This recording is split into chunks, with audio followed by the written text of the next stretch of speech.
Okay, so we're going to do something different today. Instead of differentiation, we're actually going to start a new topic in terms of trigonometry. So far since year 9 or year 8, you've learnt about the 3 trigonometric functions, sine, cos and tan. There is actually 3 other ones that you haven't done before, and they're known as cosec, sec and cot. So cosec is just defined as the inverse of, well, not the inverse, the reciprocal of sine. So it's 1 over sine. And sec is defined as 1 over cos. Cot is defined as 1 over tan, which you can also write as cos x over sine x. The reason being, if you remember, there is the trig identity you learnt this year, that tan x is equivalent to sine x over cos x. So if you do 1 over tan x, it is the same as cos x over sine x. It essentially just flips upside down. The other thing that you also can say is you can actually do powers of sine x, cos x, tan x as well as powers of cosec, sec and cot. So sine squared means sine x squared. So if you did 1 over sine x and squared it, that would be the same as 1 over sine squared x. This is the same as cosec squared. So if you have 1 over a power of sine, so say 1 over sine to the 5, that would be cosec to the 5. And same for this. 1 over cos to the 7 would be sec to the 7. Right, now another thing to bear in mind is that sine and cos are only ever give out answers or have a range between -1 and 1. Just to show that on a graph so you can see it, there's that. So you should be familiar with that. Now if you think about cosec as being 1 over sine, then plug in some of the y values of sine. So the largest thing's 1. 1 divided by 1 would be 1. So cosec at 90 degrees or pi over 2 would be 1. If you did cosec at 30 degrees or pi over 6, then because sine 30 is a half, 1 divided by a half is 2.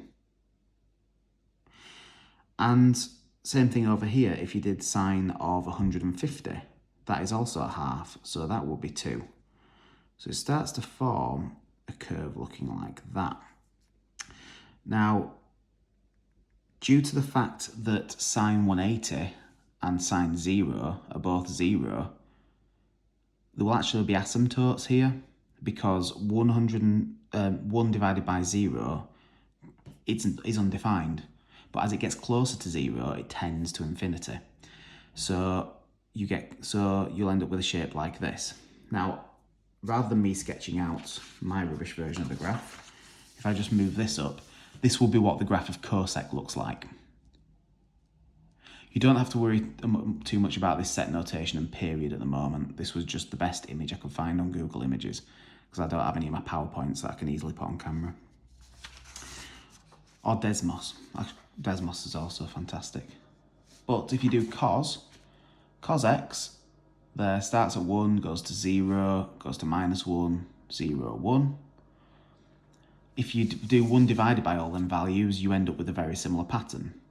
The only difference is it was at 1 at 90 degrees here, so it was at 1 at 90 degrees here. This was 1 at 0, so this is 1 at 0. So everything essentially gets shifted to the left by 90 degrees or pi over 2. And tan x, as you know, looks like this. Keeps repeating. If you do 1 divided by these numbers, you end up with a very similar shaped graph. The asymptotes change.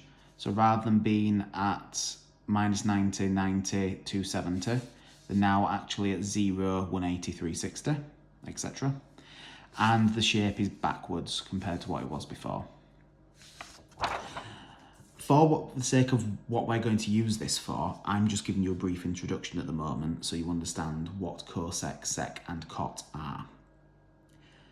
we will be using them in differentiation, and they are actually solutions to certain other differentials that we do.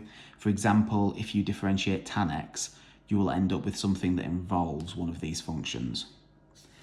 So for today, just to get used to them, I thought we'd solve a few equations. So this will be no harder than the year 12 trig equations. I'm not going to work on identities for this video. I'm just going to go through how to solve a basic trig function involving one of the new three. So the main thing you do is you turn it into a trig function that you understand how to deal with.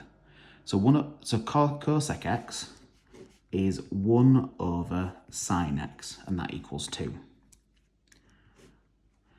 And if you flip these around, you get 1 over 2 equals sine x, or sine x is a half. So if you do sine to the minus 1 over half is x, x would turn out to be 30 degrees. I've only said that I want answers between 0 and 180, which is why we stick at this. But actually, we need another answer. So if you remember, if you have sine, you would do 180, take away the first answer, so you get 150. We don't need anything further than that though, because it's between 0 and 180. One thing I will mention now as well, which will come up more in the future when we start dealing with trigonometry again, is sine to the minus 1 is not actually the correct terminology for this. The main reason that's stuck around is because it's easier to print on a calculator. But the actual correct terminology is arc sine. So what you should really say is arc sine of a half equals x, and then x is 3150. The same thing goes for all the other trig functions. You have arc sine, arc cos, arc tan, arc sec, arc cosec, arc cot, if you want to use all of those. Just in case you're wondering why, prior to this year, you didn't really ever use powers of x. So this year you learnt that sine squared x is the same as sine x squared. So if you look at sine to the minus 1 of x, that should really mean sine x to the minus 1, which is 1 over sine x, which is cosec x.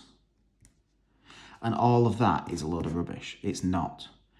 If I do cosec of a half, if I do cosec half, it will not end up telling me the answer's 30. Arc sine, the inverse of sine, the function that does the opposite thing to sine, is not the same as 1 over sine x. So I might use them interchangeably just due to habit, but arc sine is the correct version. So solving cot x is 1. Well, that is 1 over tan x is 1. Or if we flip these around, 1 over 1 is tan x, or tan x is 1. So x would be arc tan of 1, which would come out at 45 degrees, or pi over 2. On this one, it's given us a domain of 0 to pi, which means that we want to use things in terms of radians. Now, for tan x, you get your x value and add 180, or add pi.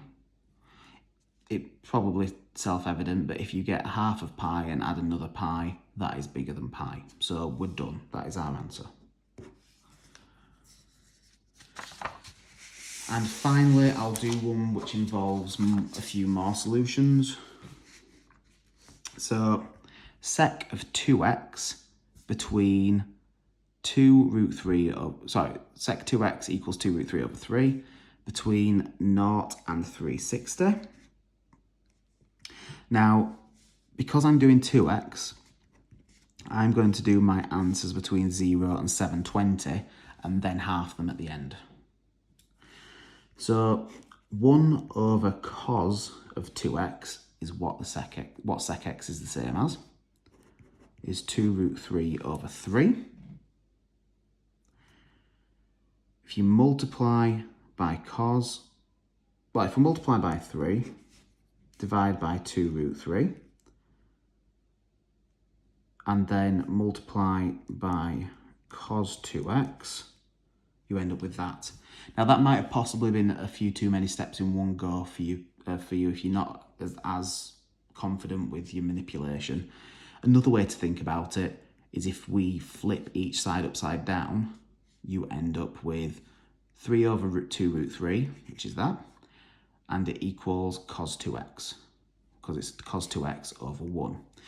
You are allowed to do that flipping upside down trick, providing that you only have one fraction on this side and one on the other. If you have a fraction equals a fraction plus another fraction or minus fraction, you're not allowed to do this. So, well, if we simplify this a little bit, you might recognise this is root 3 over 2. So hopefully you could list off the answers for root 3 over 2. If not, obviously you have your calculator.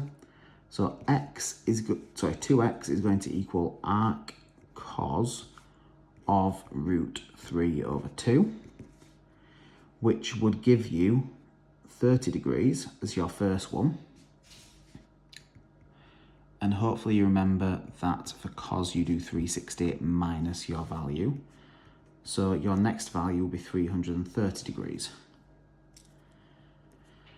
Because I need it to go up to 720, I'm going to have to add 360 onto this to get 390, and 360 onto this to get 690.